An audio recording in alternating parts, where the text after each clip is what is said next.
Hello friends, this is Sadhana. Welcome to our channel mission possible. आशा है आप सब स्वस्थ होंगे, मैं भी स्वस्थ हूँ। और सब्सक्राइब करें मिशन पॉसिबल को सीटेट की पूरी प्रिपरेशन करने के लिए। अभी तक हमने सीडीपी की 13 क्लासेस कंप्लीट कर ली हैं, जिसमें इस बार ये जो इन दिनों सेशन चल रहा है इंटेलिजेंस थ्योरीज का चल रहा है, जिसमें हमने अभी तक 6 इंटेलिजेंस थ्योरीज कंप्लीट कर ली हैं। 2 इंटेलिजेंस थ्योरी आज हम और कंप्लीट कर लेंगे, जिससे इंटेलिजेंस वाला जो आपका पार्ट है सिलेबस में वो कंप्लीट हो जाएगा। तो आज हम बात करने जा रहे हैं क्रिस्टलाइज एंड फ्लूइड इंटेलिजेंस के बारे में बात करेंगे। और हम जानेंगे आज एसओआई मॉडल ऑफ इंटेलिजेंस है, जो इंटेलिजेंस का जो मॉडल है एसओआई मॉडल, जिसको 3D मॉडल भी कहते हैं इंटेलिजेंस का, उसके बारे में बात करेंगे। इन दोनों के बारे में हम बात करेंगे। तो चलिए बिना देरी के शुरू करते हैं। आप लोग भी शुरू हो जाइए अपने कॉपी पेन के साथ। लिखेंगे तो बेहतर याद कर पाएंगे, समझ पाएंगे। ठीक है, तो आगे बढ़ते हैं क्रिस्टलाइज एंड फ्लूइड इंटेलिजेंस के साथ। पहले स्टार्ट करते हैं यहाँ से। तो सबसे पहले हम ये जानेंगे कि जो क्रिस्टलाइज एंड फ्लूइड इंटेलिजेंस है, इसका कॉन्सेप्ट किसने दिया। तो इसका जो कॉन्सेप्ट था वो रेमंड बर्नार्ड कैटल जी ने दिया था। ठीक है, लिख देती हूँ मैं यहाँ पे, RB कैटल जी ने दिया। ठीक है, R से रेमंड, B से बर्नार्ड कैटल। ठीक है, और ये क्या थे, अमेरिकन और ब्रिटिश साइकोलॉजिस्ट थे। ये अमेरिकन या इस तरह से भी कह सकते हैं ब्रिटिश एंड अमेरिकन साइकोलॉजिस्ट थे। ठीक है, या मनोवैज्ञानिक भी आप लिख लीजिए। ठीक है, तो ये RB कैटल क्या थे, ब्रिटिश और अमेरिकन साइकोलॉजिस्ट थे। और इन्होंने बेसिकली 100 टाइप्स ऑफ इंटेलिजेंस की बात की अपनी थियोरीज में, और कहा कि जो बुद्धि है बहुत सारी होती है, बहुत प्रकार की होती है, लगभग 100 प्रकार की होती है। पर इन्होंने जो जनरल फैक्टर था इंटेलिजेंस का, जो जनरल फैक्टर था उसको मतलब उसके 2 सब पार्ट और कर दिए, यानी कि उसको 2 उपभागों में और विभाजित कर दिया। अब हम जानेंगे वो उपभाग कौन कौन से थे। तो जो 100 टाइप्स ऑफ इंटेलिजेंस है वो इंपॉर्टेंट नहीं है, इनका बस यही इंपॉर्टेंट है कि क्रिस्टलाइज और फ्लूइड इंटेलिजेंस क्या है, बेसिकली इसका कॉन्सेप्ट क्या है, यही इंपॉर्टेंट है आपके एग्जाम के लिए। तो आई होप इतना सबको समझ में आ गया होगा, बेसिक जानकारी के लिए था। एक ये भी लिख लीजिएगा कि 100 टाइप्स ऑफ इंटेलिजेंस की बात की, पूछा नहीं जाता है पर फिर भी टाइप्स ऑफ इंटेलिजेंस की बात की उन्होंने। ठीक है, तो आगे बढ़ जाते हैं इसी के साथ। अब आगे इन्होंने क्रिस्टलाइज और फ्लूइड इंटेलिजेंस के बारे में क्या कहा ये जानेंगे। ठीक है, तो इन्होंने बेसिकली बताया जो जर्नल फैक्टर है इंटेलिजेंस का, उसको भी क्या किया, 2 उपभागों में विभाजित कर दिया। इसके भी उपभाग बता दिए, है ना। बोले इसके उपभाग होंगे 2, एक तो होगा GF। ठीक है, ये गर्लफ्रेंड वाला GF नहीं है, इसका मतलब है जर्नल फ्लूइड, है ना। और दूसरा है आपका जर्नल C, यानी कि जर्नल क्रिस्टलाइज। इन्होंने 2 पार्ट बताए, एक तो बताया जर्नल फ्लूइड होगा और दूसरा क्या होगा, जर्नल क्रिस्टलाइज होगा। ठीक है, तो इसमें क्या हुआ, इन्होंने बताया जो फ्लूइड इंटेलिजेंस होगी ये क्या होगी, और जर्नल जो क्रिस्टलाइज इंटेलिजेंस होगी ये किस तरह से वर्क करेगी, इसके बारे में बताया। तो जान लेते हैं इसके बारे में थोड़ा। तो जानेंगे फ्लूइड इंटेलिजेंस के बारे में, जर्नल फ्लूइड के बारे में और जर्नल क्रिस्टलाइज के बारे में। ठीक है, तो फ्लूइड इंटेलिजेंस ये क्या होती है, ये न्यू इंफॉर्मेशन को प्रोसेस करती है, न्यू इंफॉर्मेशन प्रोसेस करती है, या इसके माध्यम से क्या करते हैं, जो फ्लूइड इंटेलिजेंस होती है इसका यूज करके हम क्या करते हैं, नए ज्ञान को अर्जित करते हैं, नए ज्ञान को अर्जित करते हैं या सीखते हैं। ठीक है, अर्जित करते हैं या सीखते हैं। ठीक है, और जो क्रिस्टलाइज इंटेलिजेंस में क्या होगा, जो आप पहले ज्ञान अर्जित कर चुके हैं, सीख चुके हैं, प्राप्त कर चुके हैं प्रीवियस में, यानी कि जो आपकी प्रायर नॉलेज है उसका एप्लीकेशन करेंगे, उसको रिमेंबर करेंगे, रिकॉल करेंगे और उसका यूज करेंगे। ठीक है, तो यहाँ पे क्या होगा, हमने न्यू इन्फॉर्मेशन को प्रोसेस किया, नया ज्ञान सीखा, अर्जित किया। और यहाँ पे हमने क्या किया, जो अर्जित ज्ञान था, संचित ज्ञान था, संचित मतलब स्टोर्ड। ठीक है, संचित ज्ञान को क्या करते हैं, अप्लाई करते हैं, यूज करते हैं। ठीक है, या रिमेंबर करते हैं। ठीक है, अब रिमेंबर क्यों करेंगे, जब मुझे उसकी कहीं ज़रूरत पड़ेगी ना तभी रिमेंबर करेंगे। जैसे मान लीजिए हमने कोई फैक्ट पढ़े थे वो हमने याद कर लिए, अचानक से सडनली किसी ने पूछा तो हम क्या करेंगे, आंसर करने के लिए उसका यूज़ करेंगे, उसको रिकॉल करेंगे, रिमेंबर करेंगे। ठीक है, तो यहाँ पे क्या होता है, अर्जित संचित ज्ञान यूज़ करते हैं और यहाँ पे क्या करते हैं, रिमेंबर करते हैं। और यहाँ पे क्या करते हैं, न्यू इन्फॉर्मेशन क्या करते हैं, प्रोसेस करते हैं और सीखते हैं नई इन्फॉर्मेशन, नए तरीके से सीखते हैं। ये क्या है, मतलब कि ये जो आपकी फ्लूइड इंटेलिजेंस होती है ये एज के साथ कम होती है, एज के साथ डिक्रीज होगी या कम होगी। ठीक है, लेकिन जो क्रिस्टलाइज इंटेलिजेंस है ये एज के साथ बढ़ेगी, एज के साथ बढ़ेगी। ठीक है, अब ऐसा क्यों हो सकता है, ये क्यों घट रही है, ये क्यों बढ़ रही है। तो फ्लूइड इंटेलिजेंस बेसिकली जो है आपकी ये सोचने समझने की क्षमता है। ठीक है, एक सिचुएशन में आप कैसे रिएक्ट करेंगे इंस्टेंटली, है ना, इन्फॉर्मेशन को, नई चीज़ों को कैसे गेन करेंगे, कैसे प्रोसेस करेंगे, उससे रिलेटेड ये आपकी क्षमता है। और ये क्या है, जो आप सीख चुके हैं उसको लागू करने की, अप्लाई करने की, रिकॉल करने की क्षमता है ये क्रिस्टलाइज इंटेलिजेंस। ठीक है, तो इसमें क्या करेंगे, ये कम होगी समय के साथ, क्योंकि समय के साथ धीरे धीरे क्या होता है, आपकी सोचने समझने की क्षमता थोड़ी थोड़ी कम होने शुरू हो जाती है ना। आप अभी इसके बाद एक चार्ट आपको दिखाई देगा इसमें, यहाँ पे ग्राफ टाइप में, उसमें आप देखेंगे कि फ्लूइड इंटेलिजेंस डिक्रीज हो रही है और जो क्रिस्टलाइज इंटेलिजेंस है वो बढ़ रही है। ठीक है, तो ये क्रिस्टलाइज इंटेलिजेंस क्यों बढ़ेगी, क्योंकि जो हमने अनुभव संचित कर लिए अब हम उन्हें भूल तो जाएंगे नहीं। अब 2 और 2 आपने 4 पढ़ लिया तो क्या आप बुढ़ापे में भूल जाएंगे क्या कि 2 और 2 4 होता है, नहीं भूलेंगे वैसे तो, है ना। तो ये क्या होगा, ये एज के साथ जो भी आपके अनुभव हैं, अनुभव बढ़ते हैं एज के साथ। ठीक है, अनुभव बढ़ेंगे एज के साथ, जो भी आपने सीखा है ये क्या होगा, एज के साथ अनुभव जो भी आपने अर्जित किए हैं, जो भी एक्सपीरियंसेस आपने गेन किए हैं, ठीक है, जो भी आपके प्रायर नॉलेज है वो आपकी एज के साथ बढ़ती जाएगी, है ना। और एज के साथ ये क्या होगी, ये सोचने समझने की, क्रिटिकल थिंकिंग की, लॉजिकल थिंकिंग की क्षमता थोड़ी थोड़ी डिक्रीज होती जाएगी, ऐसा इन्होंने बोला है। ठीक है, तो ये था फ्लूइड और क्रिस्टलाइज इंटेलिजेंस के बारे में।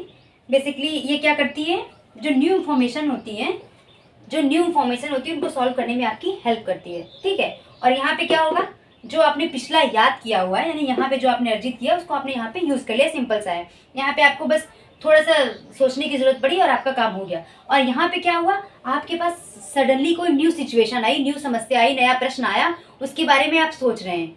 ये कहीं ना कहीं आपका अपसारी चिंतन यानी कि डाइवर्जेंट थिंकिंग से भी जुड़ा है।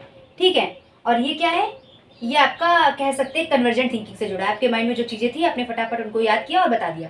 ठीक है, तो ये था आपका क्रिस्टलाइज एंड फ्लूइड इंटेलिजेंस के बारे में। चार्ट मैंने बोला था ना, चार्ट आप देख लीजिए, 1 मिनट रफ कर देती हूँ फिर। हाँ, तो ये ग्राफ आप देख रहे होंगे, इस पे इमेज आपको दिख रही होगी ग्राफ की। इसमें 2 हैं बेसिकली, एक फ्लूइड इंटेलिजेंस है और एक आपका क्रिस्टलाइज इंटेलिजेंस है। तो जो ग्राफ ऊपर की ओर जा रहा है वो आपका क्या है, उस पर लिखा होगा क्रिस्टलाइज इंटेलिजेंस लिखा है, और नीचे मतलब डिक्रीज हो रहा है एज के साथ साथ, है ना। ये जो क्रिस्टलाइज इंटेलिजेंस ये लगभग क्या होती है, बढ़ती रहती है समझ लीजिए, है ना, और ये कम होने लगती है। जो आपकी फ्लूइड इंटेलिजेंस है ये एज के साथ कम होने लगती है, ऐसा आप ग्राफ में देख पा रहे होंगे। ठीक है, अब आगे बढ़ जाते हैं, आगे जो हमारा नेक्स्ट मॉडल है SOI मॉडल, उसके बारे में जानेंगे। ठीक है, तो क्रिस्टलाइज और फ्लूइड इंटेलिजेंस के बारे में हमने जान लिया। अगर इसको कोई सोच रहा है इसको हिंदी में क्या कहेंगे, तो मान लीजिए इसको हिंदी में हम कह सकते हैं ठोस, है ना, ठोस। अब ठोस क्या होगा, जो आपने पहले पढ़ रखा होगा तो वो दिमाग में आपके बैठ गया होगा, है ना, तो वो ठोस हो गया। और यहाँ पे इसको द्रव्य मान सकते हैं एक तरीके से, फ्लूइड मतलब जो प्रवाहित होती रहती है ना, उस तरह से इसको मान सकते हैं। ठीक है, तो यहाँ पे जो क्या होते हैं, क्रिस्टलाइज में ठोस अनुभव होते हैं, है ना, वो हमारे माइंड में रहते हैं, उनको रिकॉल के बेस पे हम क्या कर सकते हैं, याद कर सकते हैं, उनका एप्लीकेशन कर सकते हैं आवश्यकता पड़ने पर। यहाँ पे क्या होता है, जो नई प्रॉब्लम्स हमारे साथ हो रही होती है उनके बारे में, उनको उस सिचुएशन में कैसे डिसीजन लेंगे, किस तरह से सोचेंगे, उसके बारे में है ये फ्लूइड इंटेलिजेंस आपकी। ठीक है, न्यू इन्फॉर्मेशन प्रोसेस करने की कैपेसिटी है। ठीक है, और ये क्या होगी क्रिस्टलाइज इंटेलिजेंस, ये आपकी 70 साल की एज तक बढ़ती रहेगी, 70 साल की एज तक ये आपकी बढ़ती है। ठीक है, बढ़ती है ना, और ये धीरे धीरे कम होने लगती है। ग्राफ में आप देख ही चुके हैं।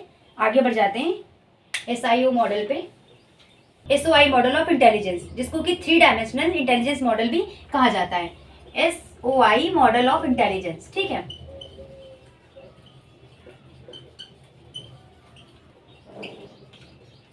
S फॉर यहाँ पे क्या है, स्ट्रक्चर ऑफ इंटेलेक्ट। ठीक है, इसको कभी कभी फुल फॉर्म ही पूछ लेता है पेपर में, या फिर नाम पूछ लेता है किसने दिया है। तो स्ट्रक्चर ऑफ इंटेलेक्ट ये मॉडल किसने दिया है, JP गिल्फर्ड ने। ठीक है, गिलफर्ड ने दिया है, इस मॉडल को जेपी गिलफर्ड ने दिया है। ठीक है, इन्होंने क्या बताया, इसी को 3D इंटेलिजेंस मॉडल भी कहते हैं। ठीक है, 3D इंटेलिजेंस मॉडल भी इसी को कहते हैं। ठीक है, तो 3D इंटेलिजेंस और या 3 डायमेंशनल इंटेलिजेंस मॉडल भी इसी को कहते हैं। ठीक है, D4 डायमेंशनल, है ना। तो इसको जेपी गिलफर्ड ने दिया। ये भी क्या थे, अमेरिकन साइकोलॉजिस्ट थे, अमेरिकन साइकोलॉजिस्ट थे या मनोवैज्ञानिक थे। ठीक है, अमेरिकन मनोवैज्ञानिक थे जेपी गिलफर्ड जी। और इन्होंने क्या बताया, बुद्धि के 3 आयामों के बारे में बात की, है ना। बुद्धि के 3 आयामों के बारे में बात की, 3 आयाम बताए। वैसे तो इन्होंने टोटल आयाम में जितने और एलिमेंट्स थे उनको मिला के 180 प्रकार की बुद्धि बताई, है ना। बुद्धि कितने प्रकार की बताई, 180 प्रकार की। ठीक है, लेकिन ये आपके एग्जाम में नहीं पूछा जाएगा, बस आपके जो 3 डायमेंशन है उन्हीं से थोड़ा बहुत पूछ लेता है, बाकी इसका नाम पूछ लेता है कि SIO मॉडल दिया किसने। ठीक है, तो आगे बढ़ जाते हैं, इसी के साथ जानेंगे कि कौन कौन से वो 3 आयाम थे बुद्धि के जो इन्होंने बताए जेपी गिलफर्ड जी ने। आप जान लेंगे कि इन्होंने कौन कौन से 3 डायमेंशन के बारे में बात की है। तो 3 डायमेंशन मतलब इस तरह से समझने के लिए आप देख सकते हैं, बाकी मेरी ड्राइंग तो बहुत अच्छी है, मुझे पता है। ठीक है, इस तरह से देख सकते हैं आप इसको, 3 डायमेंशन ऑफ इंटेलिजेंस इन्होंने बताए हैं। ठीक है, तो सबसे पहला जो इन्होंने बताया, मेंटल कंटेंट, कंटेंट क्या होगा। ठीक है, प्रोसेस, फिर मेंटल प्रोसेस, और फिर ये जो नीचे था वो क्या था, मेंटल, जो आपका था इस तरह से देख लीजिएगा, है ना, जो नीचे था आपका मेंटल प्रोडक्ट। ठीक है, मेंटल प्रोडक्ट। ठीक है, तो इन्होंने जो 3 डायमेंशन बताया, क्या बताया, मेंटल कंटेंट, मतलब कि कंटेंट का मतलब कह सकते हैं सामग्री। ठीक है, यानी कि आप अपने मस्तिष्क को जो भी क्रियाएं उसको करने के लिए मिलेंगी उसके लिए सामग्री हो जाएंगी, है ना। प्रॉब्लम सॉल्विंग की काम मिल रहा है उसको, जो भी क्रियाएं मिल रही है, कंटेंट मिल रहा है उसको, वो क्या हो जाएगी, उसकी सामग्री हो जाएगी। फिर उसको प्रोसेस कैसे करेगा, यानी कि प्रक्रिया कैसे करेगा, उसको क्या करेगा, प्रक्रिया उसको कैसे करेगा, प्रोसेस कैसे करेगा। ठीक है, और मेंटल प्रोडक्ट का मतलब फिर उसका रिजल्ट क्या आएगा, उत्पाद क्या आएगा। ठीक है, इन सब में भी एलिमेंट्स होते हैं, जैसे कि मेंटल कंटेंट में 5 एलिमेंट्स होते हैं, 5 तत्व होते हैं, कॉग्निशन, है ना, कन्वर्जेंट थिंकिंग, डाइवर्जेंट थिंकिंग, यही सब मिला के इसमें 5 होते हैं। ये आपसे पूछा नहीं जाएगा कौन कौन से 5 होते हैं।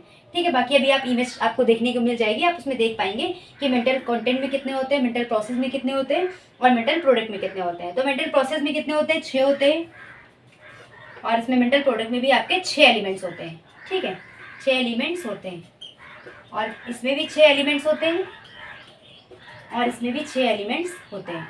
ठीक है, तो ये आपका 3 डायमेंशन इंटेलिजेंस का वो था, एक तरीके से एग्जाम्पल था कि मेंटल कंटेंट होता है, ये आपको याद रखना चाहिए। ठीक है, कभी कभी पूछ लेता है कौन कौन से 3D डायमेंशन में कौन कौन से इन्होंने की पॉइंट्स बताए हैं। तो मेंटल कंटेंट, मेंटल प्रोसेस और मेंटल प्रोडक्ट, ठीक है, इसके बारे में इन्होंने बात की है। ठीक है, टोटल इनको मिला के अगर हम कर लें तो 6 × 5 × 6, है ना। तो इन्होंने टोटल 180 टाइप्स ऑफ इंटेलिजेंस के बारे में बात की है। पहले 120, 150 हुआ, फिर जो रिवाइज्ड वर्जन था अभी तक तो शायद यही चल रहा है 180, है ना। तो आगे बढ़ जाते हैं इसके साथ, इतना तो समझ में आ गया होगा, है ना। अभी आपको एक इमेज देखने को मिले जिसमें आपको ये पता चल जाएगा मेंटल कंटेंट में कितने हैं, मेंटल प्रोसेस में कितने हैं, और मेंटल प्रोडक्ट में जो नाम देखने को मिल जाएंगे। एग्जाम में पूछता नहीं, इसलिए इंडिविजुअल डिस्कस करना ठीक भी नहीं है ना। टाइम टेकिंग भी रहेगा और पूछेगा नहीं, कभी नहीं पूछा आज तक, है ना। नाम वाम भले पूछ लेता है, ज़्यादातर तो बस इसका नाम ही पूछता है, SIO मॉडल है क्या, किसने दिया है, क्या मतलब क्या, किसने दिया, इसके एलिमेंट्स क्या थे मेन, है ना, जो 3 थे, मेंटल कंटेंट और प्रोसेस और प्रोडक्ट। ठीक है, इसको अगर आप याद करने में प्रॉब्लम है तो इस तरह से याद कर सकते हैं, PCO से। बस इतना ध्यान रखिएगा कि पहले कंटेंट आएगा, है ना, पहले आपको सामान मिलेगा ना, तभी आप प्रोसेस करेंगे। ठीक है, उसके बाद क्या आएगा, ऑपरेशन का मतलब हो जाएगा प्रोसेस या प्रक्रिया। ठीक है, और लास्ट में क्या तैयार होगा, प्रोडक्ट या उत्पाद। ठीक है, तो इसको आप इस तरह से इजी वे में या आगे पीछे करके इस तरह से याद कर सकते हैं पीसीओ से, है ना। सी से हो जाएगा कंटेंट और ओ से ऑपरेशन। इतना तो कॉमन सेंस की बात है कि हाँ, पहले कंटेंट मिलेगा तभी प्रक्रिया होगी और फिर ही रिजल्ट आएगा, है ना। उसकी प्रक्रिया के बाद ही क्या होगा, उत्पाद होगा। ठीक है, तो यहाँ पे ये याद करने का आसान ट्रिक था। आगे बढ़ते हैं, इन्होंने जो इम्पोर्टेंट बात की है थोड़ा उसके बारे में जान लेते हैं। ये तो इमेज आप लोग को दिखा देते हैं। हाँ, तो यहाँ पे आप इमेज देख पा रहे होंगे। इसमें जो 3 मतलब हम एलिमेंट्स बताएं, मेंटल, प्रोडक्ट, प्रोसेस और कंटेंट के बारे में, तो उसमें अलग अलग एलिमेंट्स है। कॉग्निशन है, कन्वर्जेंट थिंकिंग है, डाइवर्जेंट थिंकिंग। इस तरह से आप देख लीजिएगा जानकारी के लिए कि कौन कौन से होते हैं। बाकी याद करने की ज़रूरत है नहीं क्योंकि पूछता नहीं है ना। तो चलिए आगे बढ़ जाते हैं। अब इन्होंने बेसिकली जो डाइवर्जेंट और कन्वर्जेंट थिंकिंग की बात की है, इसके बारे में थोड़ा जान लेते हैं। इससे बहुत प्रश्न एग्जाम में आता है। तो डाइवर्जेंट थिंकिंग और किसकी बात की है इन्होंने, कन्वर्जेंट थिंकिंग।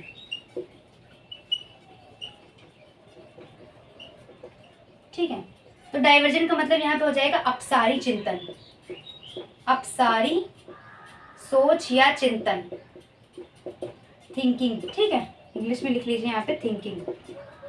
ठीक है, और यहाँ पे क्या हो जाएगा आपका अभिसारी चिंतन, अभिसारी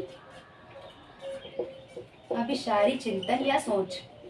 ठीक है, तो डाइवर्जेंट थिंकिंग में क्या होता है, डाइवर्जेंट थिंकिंग में आप किसी भी चीज के बारे में एक से ज्यादा वेज में, मल्टीपल वेज में आप सोच पाते हैं। ठीक है, तो यहाँ पे क्या हो जाएगा, एक तरीके से हम कह सकते हैं कि जिसके अंदर डाइवर्जेंट थिंकिंग होगी, तो मतलब क्रिएटिव लोगों में डाइवर्जेंट थिंकिंग होगी, ऐसा हम कह सकते हैं। जो क्रिएटिव लोग होंगे, क्रिएटिव लोगों में क्या होगा, डाइवर्जेंट थिंकिंग होगी। ठीक है, यानी कि वो आउट ऑफ द बॉक्स, जो डाइवर्जेंट थिंकिंग वाले लोग होंगे क्रिएटिव होंगे और वो क्या कर पाएंगे, आउट ऑफ द बॉक्स सोच पाएंगे, आउट ऑफ द बॉक्स यानी कि लीक से हटके सोच पाएंगे। ठीक है, यहाँ पे कॉपी पेस्ट वाला सिस्टम नहीं होगा, अलग करेंगे, कुछ अलग सीख पाएंगे। ठीक है, और ये क्या होगी, आपकी लॉजिक से रिलेटेड होगी, है ना, लॉजिक से रिलेटेड होगी। और आपका यहाँ पे क्लोज इंडेड क्वेश्चन से संबंधित होगी, क्लोज इंडेड यानी कि इंटेलिजेंस से रिलेटेड होगी, टोटल इंटेलिजेंस से। इंटेलिजेंस का मतलब है कि यहाँ पे जो भी चीज़ें होंगी लॉजिक के बेस पे होंगी, फैक्चुअल होंगी और वन लाइनर हो सकती है। जैसे कि आप अगर हम एग्जाम्पल के लिए एमसीक्यू जो सॉल्व करते हैं तो उसमें कन्वर्जेंट थिंकिंग लगती है। आंसर देखा, ऑप्शन देखी, हमने बता दिया ये आंसर होगा, पता था क्योंकि हमें पहले से उसके बारे में। लेकिन जब हम डाइवर्जेंट थिंकिंग की बात करते हैं तो क्या होता है, आपका क्रिएटिविटी, मतलब क्रिएटिविटी इसमें शामिल होगी, सृजनात्मकता, यानी कि कोई व्यक्ति क्या होगा, अलग अलग तरीकों से सोच पाएगा जिसमें डाइवर्जेंट थिंकिंग होगी, है ना। आउट ऑफ द बॉक्स करेगा, चीजें कॉपी पेस्ट नहीं करेगा, अपना दिमाग लगाएगा, खुद का मानसिक क्रिया करेगा और आउट ऑफ द बॉक्स सोचेगा। ठीक है, ओपन एंडेड क्वेश्चन इसी पे बेस्ड, मतलब डाइवर्जेंट थिंकिंग का या क्रिएटिविटी का ये एक एग्जांपल है ओपन एंडेड क्वेश्चन, यानी कि यहाँ पे मल्टीपल आंसर हो सकते हैं, कोई एक आंसर यहाँ पे फिक्स नहीं होता है। ठीक है, जैसे कि एग्जांपल के तौर पे हमने पूछा कि अपने हिसाब से बताओ कि पोल्यूशन का क्या कारण है ना, प्रदूषण के कारण बताओ अपने हिसाब से सोच के, तो बहुत सारे अलग अलग तरह के आंसर निकल के आएंगे। ठीक है, लेकिन कन्वर्जेंट थिंकिंग में क्या होता है, क्लोज इंडेड क्वेश्चन होते हैं, एमसीक्यू बेस्ड क्वेश्चन होते हैं। जैसे हमने पूछा हमारा देश कब आजाद हुआ था, तो बोला 1947 में आजाद हुआ था कोई, है ना। तो ये फैक्ट है, ये फिक्स्ड है एक तरीके से, है ना। अब उसको चेंज तो नहीं कर सकते ना, 1947 में आजाद हो तो कोई अलग अलग बताएगा, मगर माना तो सही सही जो है यही माना जाएगा। ठीक है ना, यही है सही तो यही माना जाएगा। ये होता है कन्वर्जेंट थिंकिंग में। तो ये लॉजिक बेस्ड होती है, इंटेलिजेंस से रिलेटेड होती है। इंटेलिजेंस से रिलेटेड होने का मतलब है कि जो ये ज़रूरी नहीं है कि हाई इंटेलिजेंस वाला व्यक्ति क्रिएटिव हो या डाइवर्जेंट थिंकर हो, है ना। और मतलब कि क्रिएटिविटी के लिए कोई बहुत ज़्यादा आईक्यू की ज़रूरत नहीं पड़ती है। ऐसा नहीं है कि जिसको 130 140 प्लस आईक्यू होगा वही क्रिएटिव होगा ना, क्रिएटिव कोई भी हो सकता है, नॉर्मल औसत आईक्यू वाला बच्चा भी क्रिएटिव हो सकता है ना। तो ये थी डाइवर्जेंट थिंकिंग और कन्वर्जेंट थिंकिंग के बारे में बात। इससे बहुत प्रश्न पूछे जाते हैं एग्जाम में। ठीक है, आगे बढ़ते हैं, हम थोड़ा सा जान लेंगे क्रिएटिविटी के एलिमेंट्स क्या हैं। ये भी बहुत इंपॉर्टेंट है, इससे पूछ लेता है एलिमेंट्स ऑफ क्रिएटिविटी, यानी कि सृजनात्मकता के तत्व, एलिमेंट्स ऑफ क्रिएटिविटी। तो इसके एलिमेंट्स हैं आपका, एफ से है फ्लुएंसी, ठीक है, और ओ से है ओरिजिनल, फिर एफ से फ्लेक्सिबिलिटी,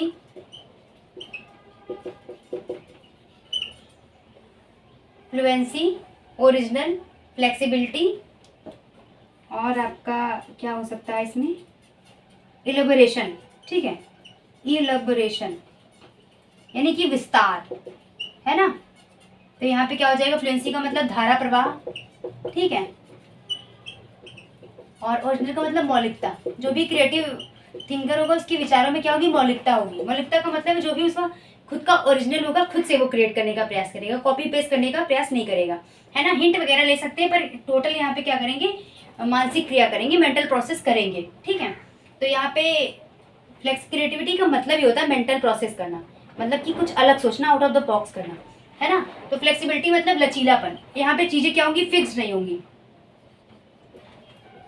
फिक्स नहीं होंगी। या एक मतलब प्रॉब्लम सॉल्विंग एक तरीका ढूंढ ले उसी पे फिक्स हो गए, ऐसा नहीं है, ठीक है। तो यहाँ पे चीजें बदलती रहेंगी, रिजिड नहीं होंगी, फिक्स नहीं होंगी, है ना, फ्लेक्सिबल होंगी। इलेबोरेशन मतलब विस्तार, ठीक है, मतलब जो भी होगा विस्तृत रूप में होगा, ठीक है। अब जैसे हमने पूछा था पॉल्यूशन के कारण क्या क्या थे, तो वो एक लाइन में तो नहीं बताया जा सकता ना, सब अलग अलग अपने अपने बताएंगे, है ना। तो यहाँ पे क्या होगा, इलेबोरेशन होगा, विस्तार होगा। तो ये थे आपके एलिमेंट्स ऑफ क्रिएटिविटी यानी कि सृजनात्मकता के तत्व, ठीक है। तो ये आज हमने 2 थ्योरी और कंप्लीट कर ली। तो आज से आपका जो इंटेलिजेंस वाला टॉपिक था सिलेबस में सीडीपी के, वो आपका पूरा कंप्लीट हुआ। और जिसने भी नहीं देखा है सेशन पिछले वाले, वो डिस्क्रिप्शन में लिंक दिया, आप वहाँ पे जाके देख सकते हैं। धन्यवाद, मिलते हैं नेक्स्ट सेशन में। All the very best.